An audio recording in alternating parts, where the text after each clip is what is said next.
കുംഭമേളയിലെ viral പെൺകുട്ടി Mona Lisa Bhosle കാമുകൻ ഫർമാൻ ഖാനൊപ്പം കേരളത്തിൽ.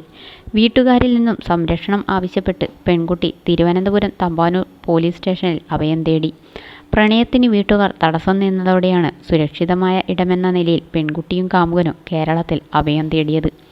മധ്യപ്രദേശിലെ ഇൻഡോർ സ്വദേശിനിയായ മൊണാലിസ ഭോസ്ലെയും മഹാരാഷ്ട്ര സ്വദേശിയായ മുഹമ്മദ് ഫർമാനും തമ്മിൽ 1.5 കൊല്ലമായി പ്രണയത്തിലാണ്. ഫേസ്ബുക്ക് വഴിയാണ് ഇരുവരും പരിചയപ്പെടുന്നതും പ്രണയത്തിലാകുന്നതും. ഇവരുടെ ബന്ധം വീട്ടുകാർ എതിർക്കുകയും മറ്റൊരാളുമായി മൊണാലിസയുടെ വിവാഹം തീരുമാനിക്കുകയും ചെയ്തു. ഇതോടെയാണ് ഇരുവരും കേരളത്തിലേക്ക് എത്താൻ തീരുമാനിക്കുന്നത്. മറ്റ് സംസ്ഥാനങ്ങളിൽ തങ്ങളുടെ ബന്ധത്തിന് വലിയ എതിർപ്പുകൾ നേരിടേണ്ടി വരുമെന്ന് ഉറപ്പുള്ളതിനാലാണ് കേരളം തിരഞ്ഞെടുത്തതെന്ന് ഇരുവരും പറഞ്ഞു.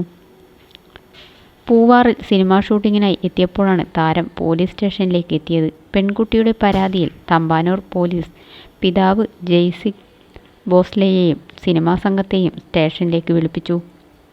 ഫർമാനൊപ്പം ജീവിക്കാനുള്ള ആഗ്രഹം പെൺകുട്ടി പോലീസിന് മുന്നിൽ വെളിപ്പെടുത്തി.